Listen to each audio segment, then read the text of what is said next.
All right, Little Rock, grab your coffee, get jacked up. It's time for another episode of the Block Talk, and I am so excited. I'm fangirl style, just pumped to have Mr. Jimmy Moses on the show today. Thank you for joining us. Thank you, Jamie. Glad to be here. Well, I'm really excited because, and of course, how we met officially was me chasing you down the stairway at the Historical District Commission. Yeah, that's right. I was in admiration and still am about the development that you have done in our city.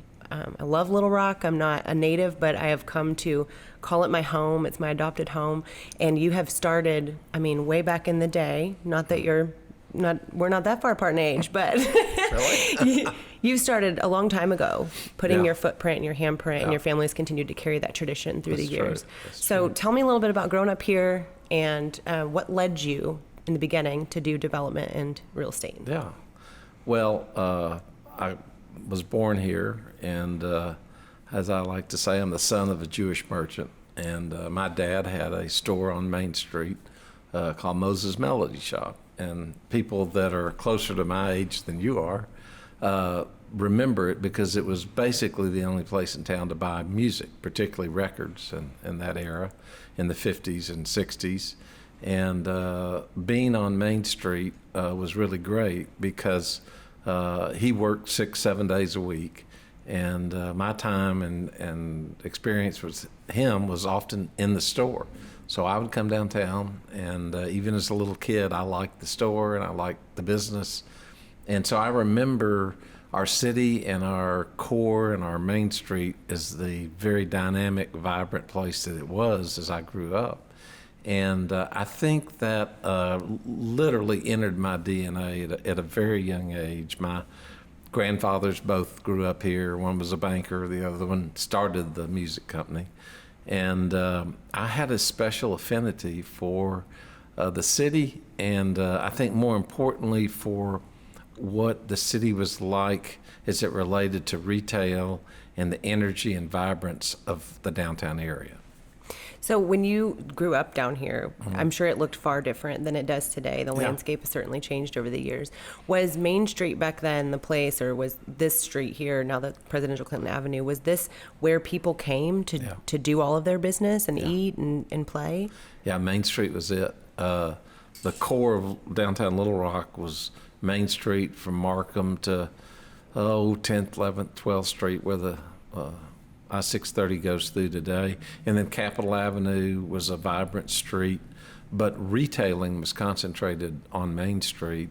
And there were 4 or 5 local department stores, an array of jewelry and every type of shopping. Many of the movie theaters and restaurants were on the street. It was just a really exciting, vibrant place, much like if you were on Michigan Avenue in Chicago today on a mini scale. That's what downtown Little Rock was like, and Main Street in the 50s and up through the mid-60s. Well, the story that captured my heart when we were here at UA Little Rock downtown, when you were presenting about some development opportunities, we heard you talk about, being in that crowd at Christmas time during shopping. And for me, my mind immediately flashed to the scenes of like New York and these movies where the kids go in the big toy store and you just see nothing but department stores around them. Can you tell me a little bit about what that experience was like on Main Street as a kid? It was very much that way. As I say, the sidewalks when you got to Christmas time on Main Street were literally packed. And walking as a small kid, 5, 6, 7 years old with your mom, the trick was to hang on to your mom so you didn't get lost in the crowd. So I remember that well. I remember one of my favorite things was the window at 4th and Main, which was the old Blas's department store, had a large electric train that circulated on that corner. And we would be, pushing to get up close to be able to see the train and Santa Claus behind it. And that's how I remember the city, if you will. That's how I remember Little Rock. And that's why I think I am still so committed to trying to bring the vigor and life and energy and excitement back to our downtown area. And it's really been a lifelong passion of mine that fortunately it's a vocation and it's also my avocation. It's So, always good when you can bye. make money at something that you love. Well, doing. yeah, occasionally we make money at it. Yeah. Well, and that's kind of, so one of the reasons that we started this show, this is sort of my passion, is trying to find the people within the city that have added value to the area, and finding out from them what inspired them to do that. But then also, how do we inspire the next Jimmy Moses, right? Because someone's going to have to take that torch and continue to move into development in a different way. Not so much, okay, I'm going to go in here and find out this is my cost, these are my expenses, this is my revenue, but look at this area of the city. I want to see life and entrepreneur spirit, and I want to have those things be developed here. How did you, when you first got into this, I mean, did you just go to college, graduate, decide, okay, I'm going to come back and get into development? Because it seems like you dreamed up a lot of these projects. When I was in the ninth grade at Forest Park Junior High School, you were required to do what they call an occupational theme. So you had to pick something that you thought you might want to do professionally when you got out of In the ninth grade. school. In the ninth grade, yeah, you couldn't get out of ninth grade without completing it.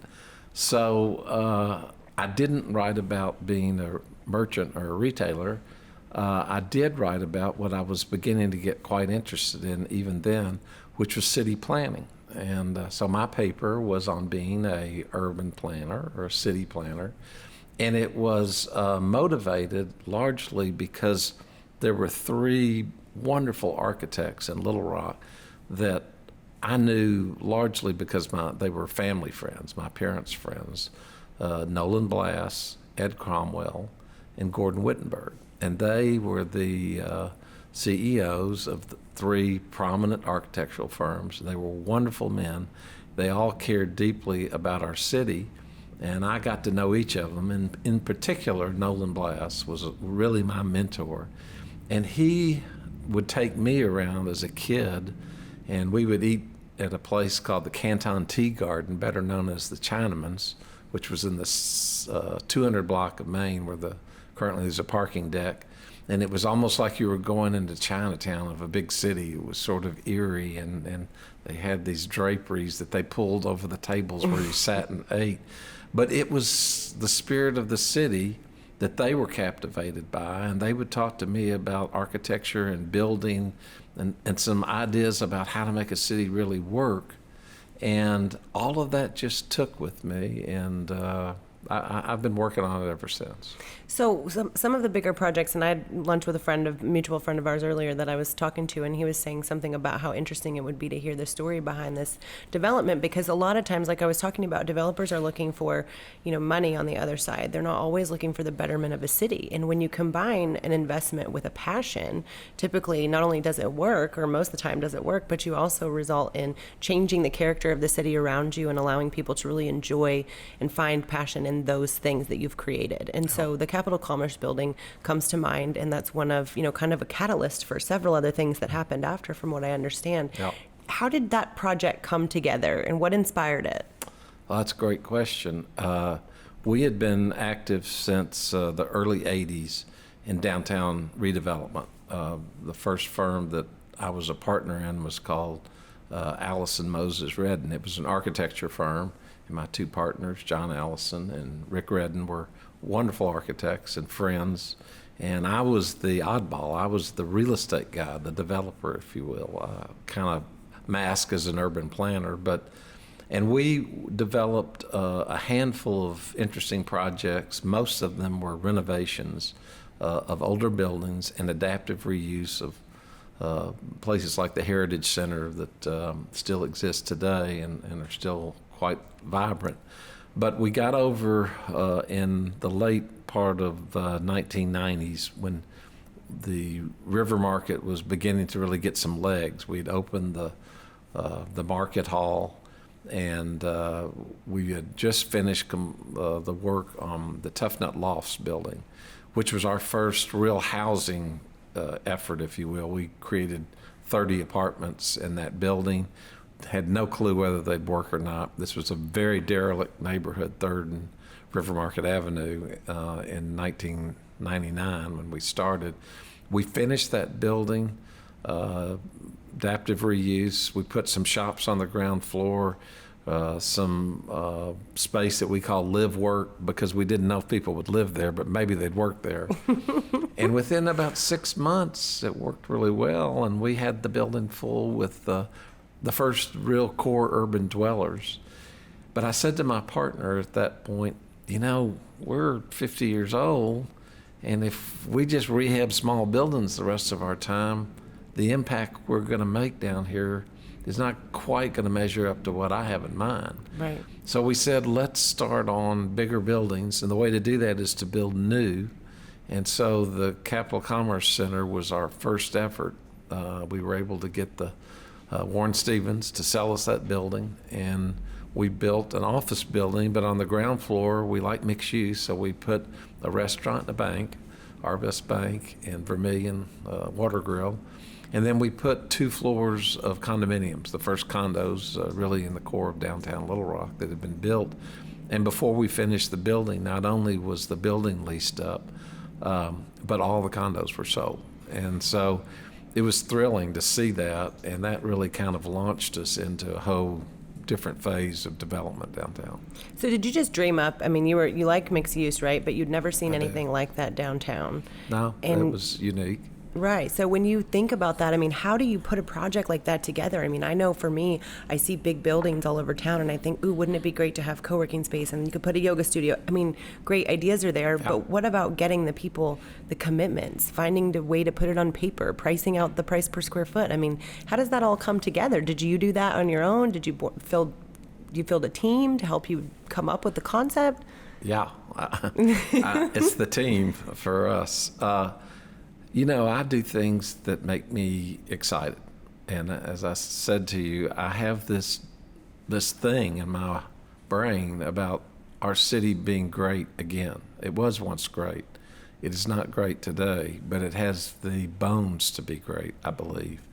So my vision of building is to put a group of people together, architects, good construction people. Our tenants are partners. They're never really tenants. And ideally, we have owners join us in every project because we always have just a small part of these projects. We like having a broad ownership group to buy into this. And then we vision something that we would like to see that perhaps works well in another city. And the cities that I'm particularly excited about are in the Pacific Northwest, primarily Portland and Seattle. I've always been very interested in those cities, visited them a lot. I'm waiting for rooftop gardens. Yeah, well, that's we have some. But we steal ideas. There's nothing really new. And then we try to adapt them. And that's the trick, is adapting them to a market like Little Rock. So we go to bigger markets typically, and sometimes smaller, look at what works, what seems to appeal to me and us as a developer, and then we try to bring them to our town and fit them in a interesting way. Well, and some of the development things that are interesting to me about downtown, just as we sit here, is that we're sitting in a corner building, which is a part of the University of Arkansas at Little Rock, across the street from the library, across from where the River Market is, and there's a TV station, there's a coffee shop, but there's the convention center. You're linked together by things that are related to culture and growth and things in a city that can't really go down in an economic downturn. That's which, exactly right. when you see things like 2008, 2009 happen, and of course we both have real estate experience, so we know that those are bad words, but yes, they are. But when you're talking about that time in a community, I think what you guys have developed down here has sort of allowed us to be recession proof as a downtown area. Was that always part of the plan, or did it happen naturally? That's very observant on your part, and thank you for saying it. It absolutely is what we had in mind. And when, the only thing I really got out of planning, I think, quite honestly, is to understand that density and diversity are core elements to making cities work. The other thing I got is most people won't walk more than about 3 or 4 blocks, particularly if the walk isn't quite interesting. And walking past surface parking lots is not interesting, so that doesn't count.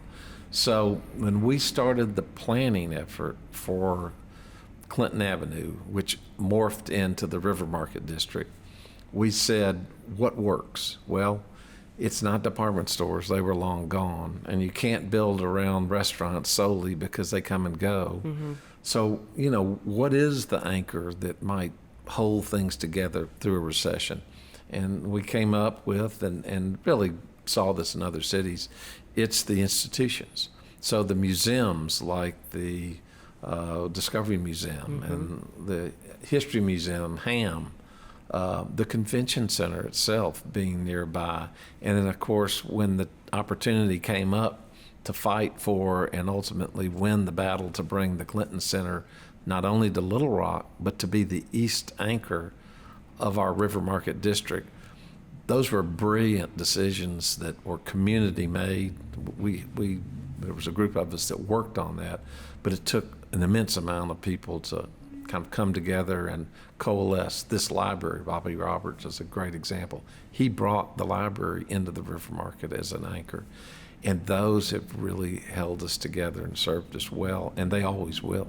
Yeah, it's hard to imagine. You know, people are always going to seek a college education. They're always going to have the ability to come in here and use this facility for what they're looking for. Same thing with, we were on the library the other day, me and my mom and my son, and it was nice to be able to walk over and have lunch in the River Market and then come back. Plus, the River Market is really cool, whoever's idea that was. You can have tacos and Chinese food on the same day. Yeah, I'm glad you like that.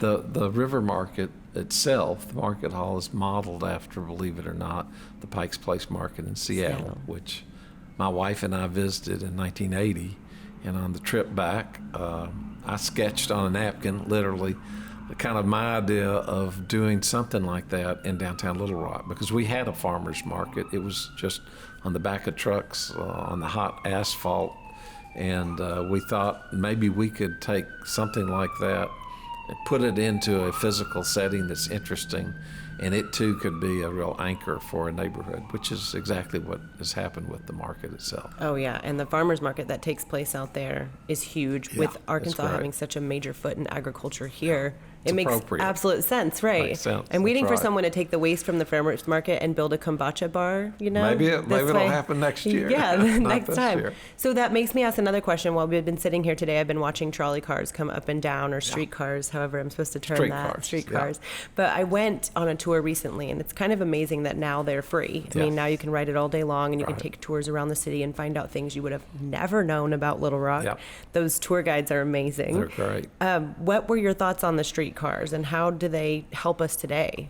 Well, I take no credit for the streetcars. That was really engineered by Judge Buddy Valines 25 years ago, and he was able to finesse and finagle enough money, both federally and locally, along with the mayors at the time, to get that streetcar system in place. It has been criticized as much as it's been praised. In fact, probably more. So that we all know, I sit on the Metro Transit Authority, Rock Region Metro, so I'm a fan of it, and I believe in it, and our projects are by no mistake adjacent to it. I believe someday we'll look back and we'll thank Judge Valines for bringing the streetcar system into downtown. Most cities our size have nothing like this and would kill for it. And the fact that we've had really good leadership, particularly our latest director, Charles Frazier, who's brought new ideas and energy. It was his idea to convert the streetcars from pay to free, and our ridership has gone through the roof, literally. Why do that? You know, why say throw good money after bad? Well, it introduces the streetcars to a lot of people who might otherwise not use them. And eventually, we're going to get the public transit is one of the cores to making a city great, and we've got a big head start on most other cities our size. And I think you'll see in the next 10, 15, 20 years, this system expands significantly and get a lot more ridership. We picked up a few riders when we stayed on the thing from start to finish. We wanted to hear every fact, and we were so excited about it. And I was kind of ashamed that I've lived here all this time and I hadn't gone on the tour. So I was like, I'm not leaving until I see everything. And you have now. Yeah, and as we were sitting on there taking this ride, we picked up some riders who needed to get to the library. Yes. And then they jumped off, and some people that wanted to go down to the coffee shop. And it was just really nice to see that they didn't have to do it. They didn't have to walk, and if they had a limited or physical disability or they were pregnant, they didn't have to walk 3 or 4 blocks. They could just jump on the streetcar. So I'm really excited about that. And I think it needs to be, ridden more by residents so they can see it. It was almost totally a tourist and visitor attraction, if you will, over the last 15 years. But in the last couple of years, people are beginning to understand that living here and being able to have that transit to go particularly across the river and in and around the river market as it works is a pretty nice way to travel and a lot easier than parking cars and or walking. So Right. it is a real benefit to our city, and at some point it'll be much more appreciated, I think, than it is today. Well, they've got my vote. So Good. that kind of brings me to, the development of the river market over the years has kind of changed. And I know you've had a lot to do with a lot of great projects down here. But as things start to change in, basically across the nation from an economic standpoint, real estate development has been at an all-time high. When the economy is good, people spend money and they build new developments. From a eagle eye view, you can kind of see major cities all over the United States doing large developments on a large scale, where you see a lot of cranes hanging over some of those big capital cities. We lack that current crane hanging situation Right, we here in do. Little Rock. And I know that, one person, one developer can't take the charge and do everything, right? And there can't be two or three. There has to be a group of people who have an interest in development, who are ready to spend their dollars in our city. Do you think, or is there an answer to solve that problem in Little Rock, in the sense, why aren't people developing here, and how do we get them to develop here? Well, I hope that we will see that in the not too distant future. It's the one thing that takes me down a bit about our city right now.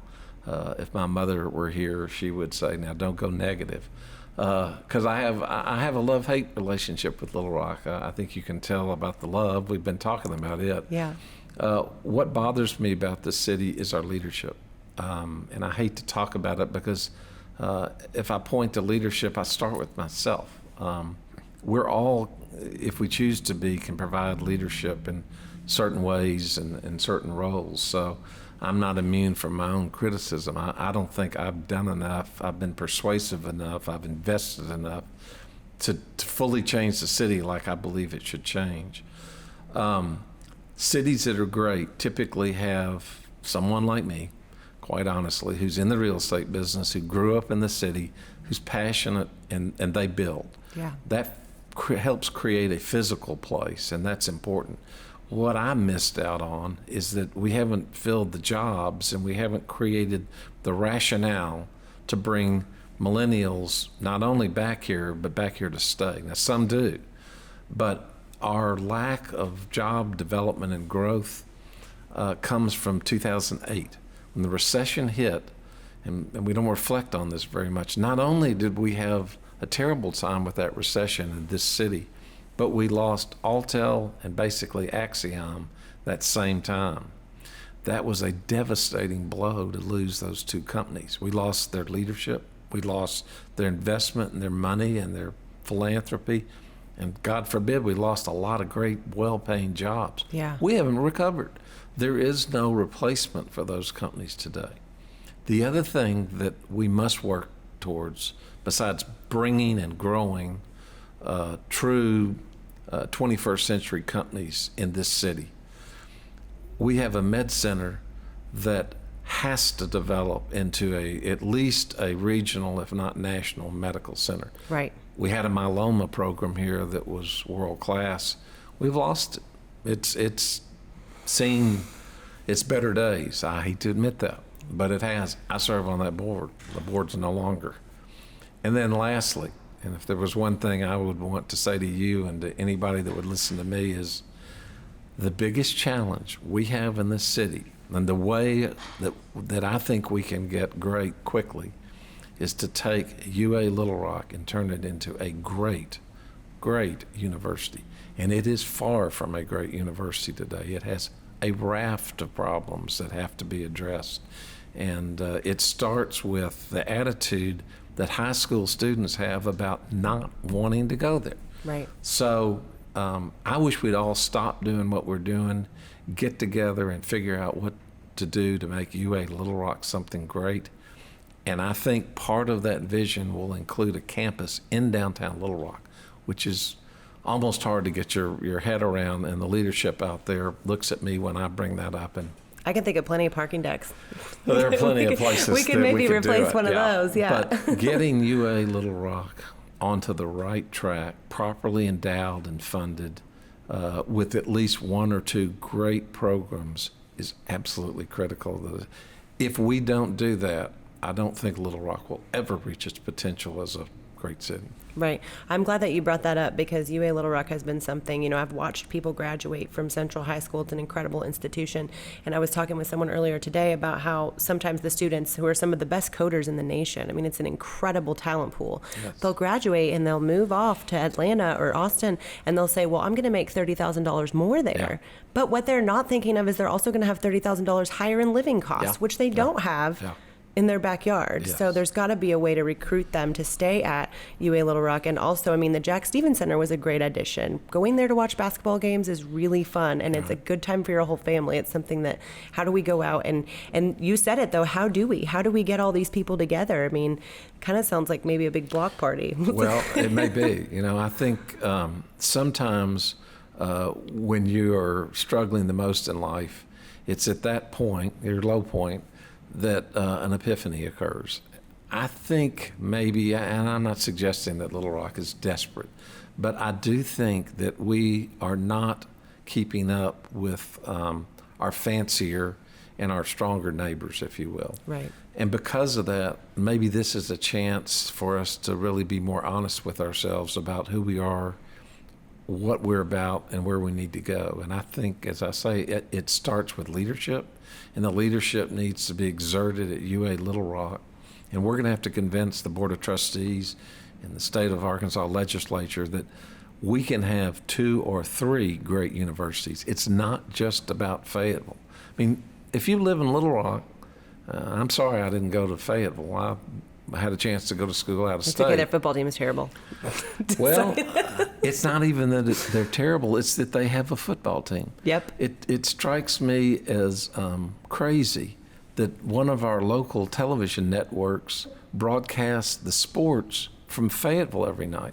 That's because we don't have any teams in Central Arkansas. We've got a minor league baseball team, but we don't have a football team. We don't have a great basketball team.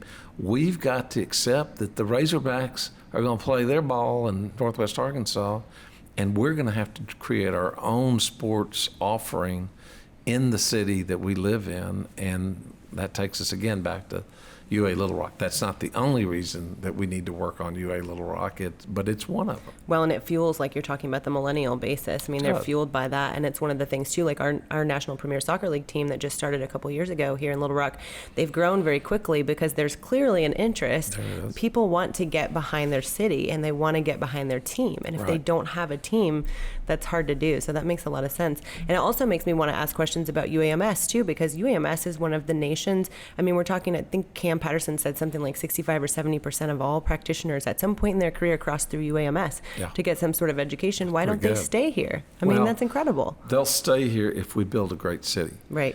But part of a great city is making sure that their kids can have a public education and a higher education opportunity in the city, or at least in the region. Right. What we're lucky to have is, I think, is the success of UCA, the success of Hendrix, even the success of Philander.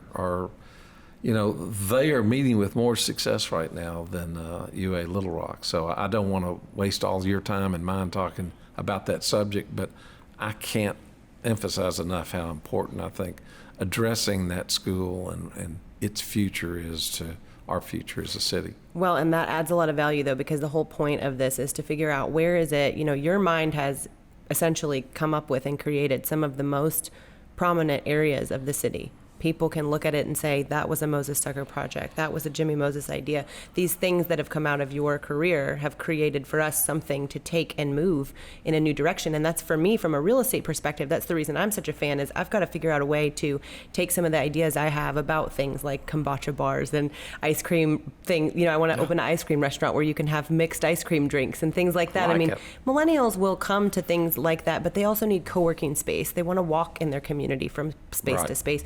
Having a college downtown would allow a lot more of that kind of interaction. So all that being said, from a development standpoint, let's say that the city did have the money, and then you need a bunch of people to come up with the real estate projects Yeah. and build off of what's here. One of the main problems we've already talked about is parking decks. How do we move from that situation? How can we even take a parking deck and turn it into something else? Is that possible? Yeah, it's possible. I think the bigger issue is so much of downtown Little Rock through urban renewal years ago, a half century or more, got leveled and converted to surface parking. We lost a lot of the not only significant architecturally building stock, but we lost just what I call fabric buildings that made and would be the incubation spaces for retailers and the ice cream store, as well as businesses. They would have provided that kind of startup environment.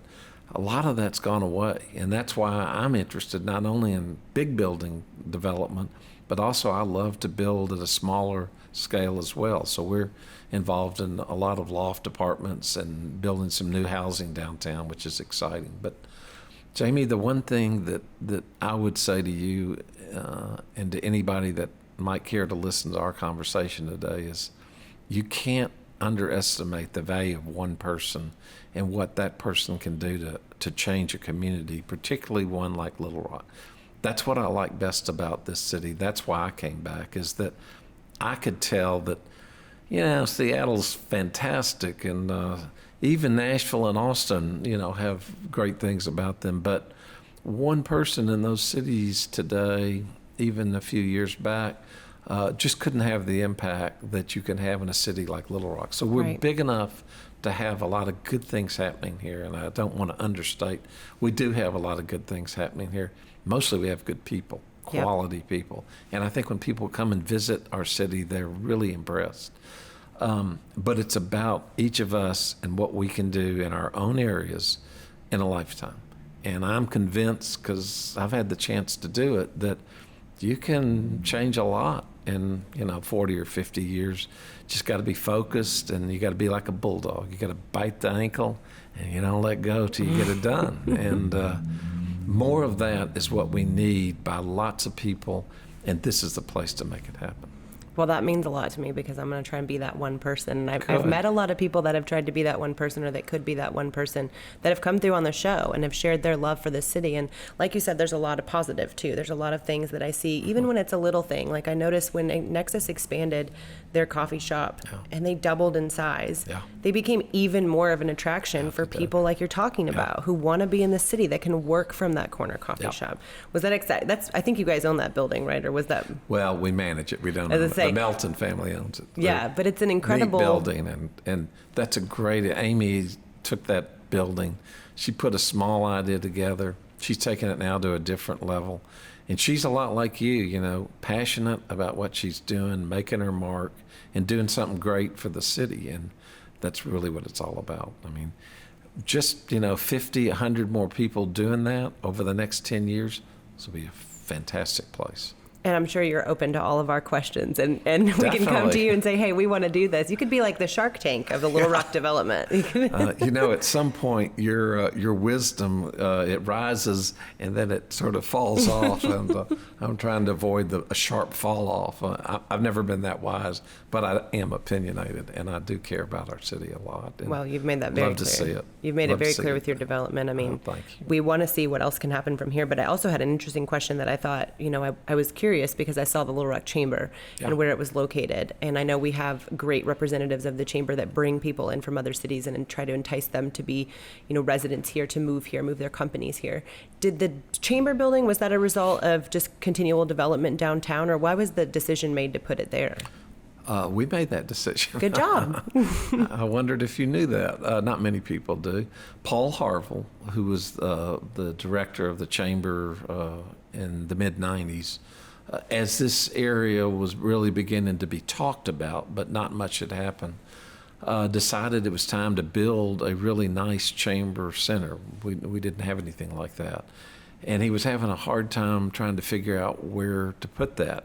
He was a friend of mine, and he came over one day to my office and said, we're having a heck of a time figuring out where to put this thing. You figure out where to put buildings. Where would you put the chamber? And I looked out the window. We were in where Iriana's Pizza is today. That was my office. I said, put it right there. And I pointed across the street. Made that look kind of easy, Jimmy. Yeah, it was easy. It was the Greyhound bus station. And at the time, the bus station was actually a new building but not exactly the kind of use that we had envisioned for the riverfront and what would have eventually become the River Market District. And he said, well, who owns that? And I said, well, there's a group of us that sold it to those people, and I think we could figure out a way to get that in your hands. And he said, let's do it. And so that's why the chamber sits where the chamber sits. To his credit, though, he raised the money and built a magnificent building, which it really is. It is. We went down there. It's another institutional anchor in this neighborhood. Yeah, we went down there when we joined the chamber and our business first opened. We had our office on 6th Street, and we had joined the chamber, and they have the little marquee of all the new businesses that open. And we went down there and waited for our name to come up and took our picture underneath Good. it. And you said a couple things that involved the word river, which for me, I was comparing, and I can't help it from a real estate background. What I was trying to do was compare and contrast other mid-sized cities with rivers that came through them. Yeah. And that's kind of what made me ask the question about development, because you see that is such an opportunity, not just with the views, but it's an opportunity for you to have concerts, to have Yes. like the First Security Amphitheater, things Yes. like that.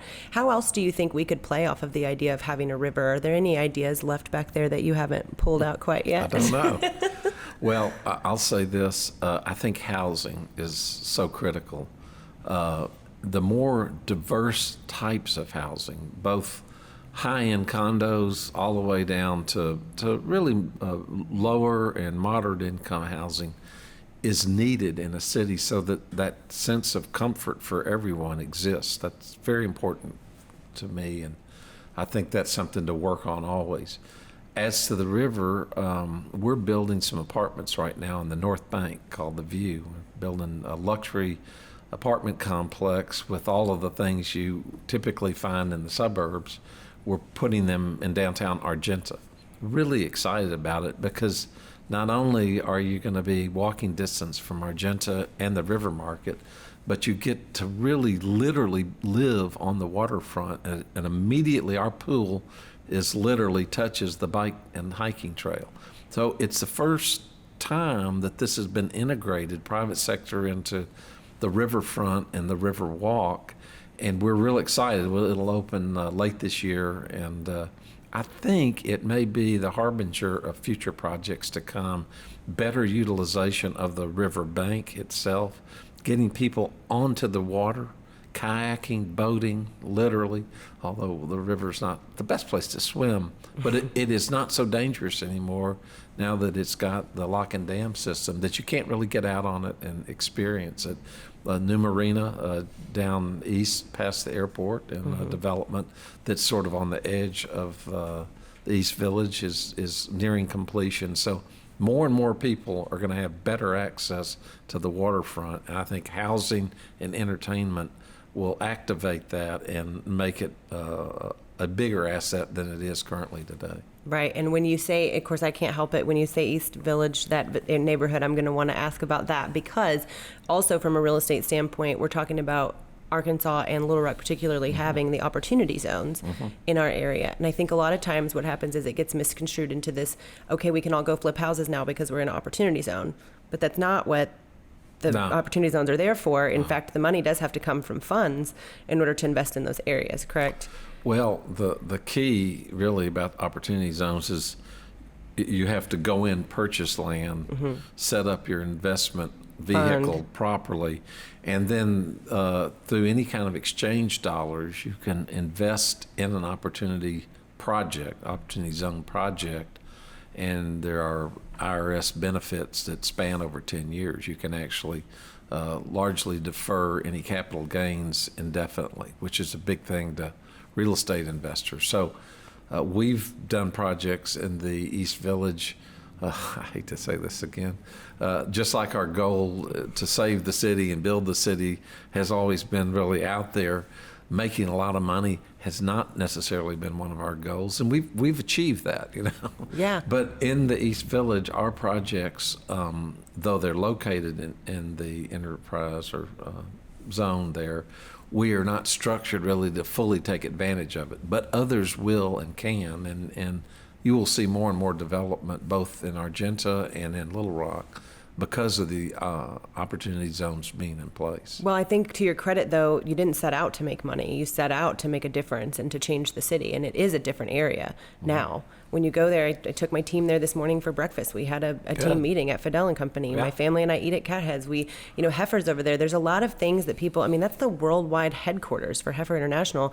The Clinton Library's over there. There's so many different things that are staples in our city that are major pieces of it that need to be highlighted and attributed. And there are also opportunities to improve those neighborhoods. What homes are existing are older. There is a bunch of vacant land, a lot of opportunity there, but it's not something that you can just walk in and say, okay, let's flip this house and get a bunch of cameras out here and flip property. It's something where someone wants to spend the money wisely, maybe shelter the funds a little bit, but they also have to come up with something that is more like urban development, right? It has to have some storefront and some residential opportunity for it to be applicable to those kind of funds. Yeah, and I think the trick to opportunity zones really exist to enhance low and moderate income neighborhoods that are struggling and would not otherwise attract investment. The key in the East Village is not so much what we've already done. That sort of hopefully sets the stage. Right. But it gives people a comfort level that doing some housing that might not otherwise occur, and I'm talking about low and moderate income, small housing. You had Michael Orndorff on your show the other night. He's the perfect architect for it. Well, we met with Michael the other day, a guy I admire greatly for what he's doing, and you can see his passion and energy. And there's one guy making a phenomenal difference in Petaway Park neighborhood already. And we were talking about what could we maybe together look at to make the same kind of housing impact on the East Village and not make the citizens that live there feel like they're being not only neglected but pushed out. Right. And that's important, I think, in the development of a city is you don't want to get rid of a certain type or economic class of people. You want to keep them, and then you want to add others around them so that diversity works, which is, again, so it makes a great neighborhood. It makes a great city, and it makes a great neighborhood. Well, and there's so much benefit to when development happens in an area. All of a sudden, you have more services available. That's right. You have more opportunity. There are more jobs. There's more curb and gutter and cleanup, and all of those things are there for the people that exist in the neighborhood. So it's really a benefit not only to them, but then also to the residents who come and move in, who are hopefully going to our improved university down the road. That's exactly right. That's a good way to look at it. If you could go back and choose, any spot, any place, any opportunity that you didn't take, that you wish you would have, is there a deal you missed out on? Because I know sometimes there's that deal that keeps me up at night. I wish I would have gone for that. I think, from my perspective, it's not the ones that I got into necessarily or didn't get into. It's the ones that I did invest in. They didn't turn out so well. There are a few That'll of those. happen. The one thing that I regret most, this is hard to say, I admire George Gleason. George is the CEO of Bank OZK, brilliant banker, and he's building a phenomenal institution. Thank God we have him in Little Rock. So I want to say that. With that said, the community was not able to persuade that bank to put him downtown. And so if you drive way out Cantrell Road, and it's a long drive from downtown, you encounter one of the most magnificent buildings I've ever seen. It's beautiful. Beautiful building. And it's going to do really well, and that bank, I think, will grow and flourish. If we had been able to convince Mr. Gleason to put the bank downtown, he would have done just as well from a financial standpoint, and his bank would have grown and flourished just as I think it will. But so would have downtown. Right. So in a city our size, the institutions really matter. Mm-hmm. And I believe that every institution needs to be pushed, cajoled, worked into the core. And that's why the institutions that anchor, and you brought this up, like the Clinton Center in downtown Little Rock, what if it had been, in Timbuktu? The benefit to the greater community would just not have been as great. Mm-hmm. So we can't afford to lose the next Bank OZK. And I think, as I say about leadership, you can't blame the institution as much as you can the leadership of our community, and I fall into that group. We didn't do enough to present the case to keep or to get him downtown. Yeah. But maybe we'll learn from that, and the next opportunity we'll do better. I hope so. Well, and a lot of those people moved here from New York, so they were already ready for downtown have. anyways. I might add that another great banker or two has seen it differently. About 15 years, Rennie Rutledge agreed to come into our project, and it became known as the First Security Center, a mixed-use development right on Clinton Avenue. And that was a big step for his bank and his leadership, and we're very grateful to him. And then more recently, the Axiom building that Charles Morgan developed that emptied out because of Axiom's demise here in Little Rock was purchased by Simmons Bank and its leadership, George Macris. And that is a wonderful addition to and an anchor for not just the River Market, but all of downtown Little Rock. So we've always got good things and things that we need to work on. We're lucky to have the leaders and these good companies here that are growing. And we've got to work closely together to take full advantage of all our collective opportunities if we want to have a great city. Makes sense. So a couple fun questions then, because you've been here a long time. What is your favorite, and you only get to pick one, you don't get to pick 24 like I did. If you had to eat somewhere every night for the next 2 weeks in the Little Rock downtown area, where would you eat? Just one? Yep. Oh, it's easy. Bruno's. Okay. Let me say something about Bruno's. You didn't ask me this, but it's in my opinion, the best thing I ever did in real estate. I was born literally almost in Bruno's 70 years ago when it was on Roosevelt Road. So I've eaten there all my life, and I knew Jimmy Bruno and his whole family as I know Gio and Vince today quite well. When they closed, it broke my heart. That was in 2000, I think 10 or 11. And I didn't know if I'd ever eat at Bruno's again.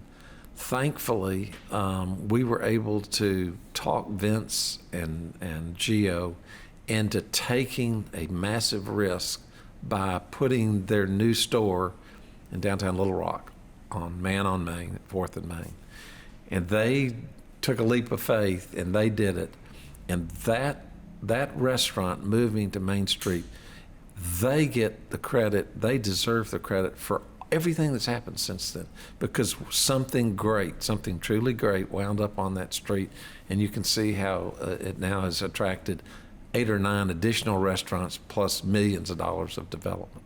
That's Bruno's, amazing. great place to eat. It is too. a great place to eat. Well, I had to know that. Yeah. And then the last thing I want to ask you is, a lot of our listeners are millennial entrepreneurs. Mm-hmm. They're in a situation like myself where we talked about some bigger cities. Well, I'm from Southern California, and when I moved here to Arkansas, I was in the appraisal field. I switched over to the real estate field, but then there became an opportunity where I could open a business of my own. And as I've built that business in the city, what I've learned about Little Rock is not just that it's a small town that pretends to be a big city. Everyone knows each other. But I had the ability to build my own business within this city without too much difficulty, because there was so much support from the community, but also the opportunities for space and time and all of those things. However, I've hit walls along the way. I've wanted to quit and give up. Entrepreneurship is not easy, and you've been doing it for a lifetime. When you come up on those walls and you hit failures and maybe something unpredictable happens, how do you recover from that? How do you bounce back, and what advice would you give a new entrepreneur in their up and down to keep going? Yeah. Well, I think the real key in life is not how you celebrate your success, but how you learn from your hardships. I don't like to call them failures.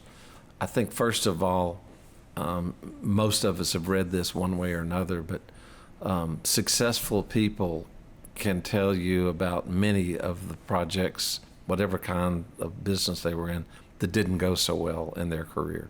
If you're not willing to really step out and take more risk, then you're never really going to fully feel alive, and you're not going to really enjoy life quite as much, because the times you stump your toe are only going to make the better times that much better.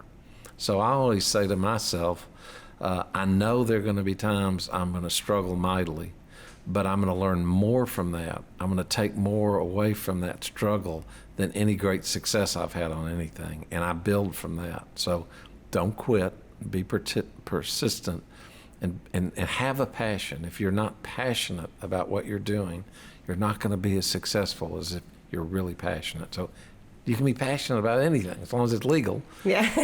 And then you got to pursue it. And you can't be one of those people who say, I thought of that, but I never acted on it. Yeah. When you think of it, plan and put your ideas together, but don't be held back by all the reasons why you can't do it. Go ahead and step out there and make something happen, and life will be better for it, and so will you. Well, I appreciate that advice, and I also admire you a lot for what you've done for our city. I know Chris and Jamie are kind of carrying that torch and doing a lot of development of their own. They It seems. Bless their souls. They're it's hard to work with Dad always, but it's great to have your sons involved in your company too. Yeah, well, they're great guys, and it's been an incredible you. experience getting to talk with you today. And so Thank you. we I are on the loved it. lookout for another Jimmy Moses, and we're going to push on Chris and Jamie to see what they can do moving forward. I think they'll be doing it in their own way, and that's as it should be. Yep. Well, thank you so much for your time today. Thank We you, appreciate Jamie. you. Enjoyed it. Little Rock, see you next time. Thanks for listening to the Little Rock Block Talk podcast. If you're interested in hearing more, make sure to like, subscribe, and follow our page. If you're also interested in sponsoring an episode, reach out to us on Facebook.